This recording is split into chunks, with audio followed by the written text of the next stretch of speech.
Bonjour, bonsoir, chères dames, chers messieurs, chères demoiselles. J'espère que vous allez bien où que vous soyez à travers les quatre coins du monde. Que la paix de l'Éternel s'abatte sur vous. Alors, mesdames et messieurs, ce qui se passe à Kharkiv, dans le nord de l'Ukraine, est sincèrement pitoyable. Et c'est raison pour lesquelles, d'accord, nous demandons tout simplement à ce que ces gens-là comprennent qu'ils n'ont pas affaire à un petit. Ils ont affaire avec un gros morceau qui a tous les moyens. Aujourd'hui, le maire de cette ville, de Kharkiv, de cette ville du nord de l'Ukraine, est en larmes. Il est dépassé complètement par les événements. Il ne sait plus à quel sens se vouer. Et c'est lui même qui fait ce témoignage-là.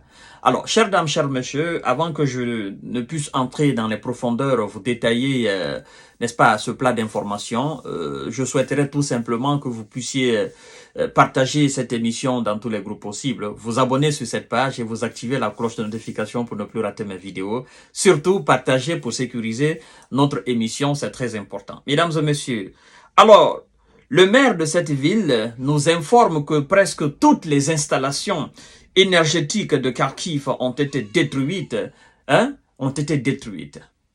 Vous comprenez? Alors, vous savez, la fois dernière, on nous a informé que la Russie avait mené une opération de salve de missiles sur toutes les villes ukrainiennes, mais les responsables militaires ukrainiens nous ont informé que la quasi-totalité, ou du moins presque la bonne moitié de ces missiles ont été interceptés et détruits. Or, la ville de Kharkiv fait partie aussi des grandes villes de l'Ukraine. Et c'est le maire. C'est-à-dire que dans la diffusion d'informations du côté ukrainien, il y a souvent de l'ambivalence. Les responsables militaires disent autre chose, la présidence dit une autre chose, et les maires des différentes villes, les responsables locaux des différentes villes racontent autre chose. Eux, ils peuvent pas mentir, parce que de toutes les façons, il s'agit de leur ville. Ils peuvent pas mentir parce qu'ils savent que leur population diront le contraire aussi. Vous comprenez? Il y a plusieurs tuyaux d'information, plusieurs tuyaux d'informer le monde de ce qui se passe aussi sur le terrain. Alors, mesdames et messieurs, c'est pourquoi le maire de cette ville dit que presque toutes les installations, toutes les infrastructures énergétiques essentielles ont été détruites à Kharkiv dans le nord de l'Ukraine. Déplore le maire de la ville dans un entretien accordé au site d'information liga.net. Mesdames et messieurs, partagez la vidéo dans tous les groupes possibles. Ils ne comprennent pas, mais nous allons continuer toujours à commenter ces informations-là. L'armée russe utilise, écoutez très bien ce que le maire dit. Il dit, je cite, l'armée russe utilise depuis peu, n'est-ce pas, de puissantes bombes guidées d'une portée de 90 km. Vous comprenez? Dont 2 ont été larguées à la fin du mois de mars à Kharkiv et dans la banlieue, ainsi que des missiles S-300 tirés le plus souvent de la région de Belgorod qui mettent 40 secondes à atteindre la ville. Vous comprenez? Ce qui est tiré de la ville de Belgorod met juste 40 secondes pour atteindre la ville. On n'a pas dit 40 minutes. 40 secondes pour atteindre la ville de Kharkiv. Et alors, lorsque vous avez affaire avec une telle puissance de feu, et que vous n'avez pas les moyens pour les contrer, qu'est-ce que vous devez faire? Qu'est-ce que vous devez faire pour sauver ce qui reste? Vous devez être intelligent. Vous devez être créatif, imaginatif. Vous devez être réaliste. Arrêtez tout ça. Arrêter tout ça ne veut pas dire que vous êtes faible. Non, arrêtez parce que celui qui est en face de vous, il est plus fort que vous. Reconnaître la qualité de son prochain ne fait pas de vous un faible.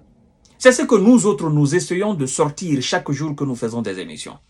Et c'est pourquoi il y en a qui ne comprennent pas le message que nous diffusons. Ils pensent que nous sommes des pro-russes. Loin de là. Vous savez, ça sert à rien de mentir sur l'Ukraine. Vous comprenez? Ce que l'Ukraine est, elle est. Ce que la Russie est, elle est. Et donc, le fait de parler de la puissance de la Russie ne diminue pas, n'est-ce pas, ce que l'Ukraine représente. Mais sauf que, que nous autres nous parlons de cette puissance ou que nous ne parlons pas, que nous mettons en avant la qualité militaire de l'armée russe ou pas, elle est une armée puissante. Elle a les gros moyens, que nous parlons ou pas. C'est ça, c'est la réalité. Et donc, quand nous parlons, ça ne change absolument rien. C'est comme ceux qui tentent de galvaniser ou ceux qui tentent de faire croire au monde entier que l'Ukraine est très forte sur le terrain. Pourtant, c'est faux. Nous autres, on ne peut pas faire comme eux, parce que nous voulons que cela cesse. Parce que nous savons que si ça continue, naturellement, c'est l'Ukraine qui va perdre. Elle est en train de perdre. Elle va finir par perdre, n'est-ce pas, toutes les grandes villes, toutes ces grandes villes, jusqu'à Kiev. Comme l'a dit Elon Musk. Vous comprenez? Dire cela ne fait pas de vous un pro-russe. C'est comme si on parlait aujourd'hui de la grandeur ou de la supériorité d'une équipe de football telle que le Real Madrid face à une équipe comme Levante. Est-ce que parler de la qualité du Real Madrid face à Levante fait de vous un supporter de Real Madrid? Non. C'est seulement le Real est plus fort que Levante, plus fort que Osasuna. Vous comprenez? Et il joue 60 matchs. La probabilité pour qu'il gagne 59 ou 50 ou 58 matchs, cette probabilité est beaucoup plus élevée que qu'on puisse donner cette probabilité à Levante. Donc, ça ne fait pas...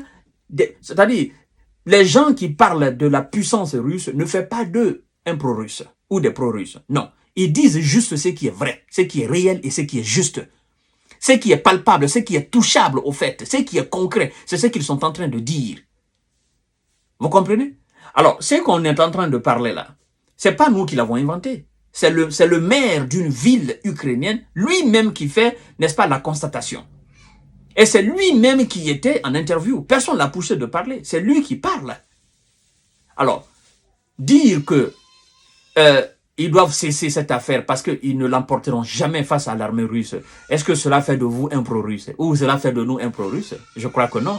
À moins que vous n'aimez pas ce que nous faisions. Vous comprenez, mesdames et messieurs? Partagez la vidéo dans tout le groupe possible. Voilà, des missiles S-300 tirés le plus souvent de la région de Belgorod qui mettent 40 secondes à atteindre la ville. Elle lance encore une autre.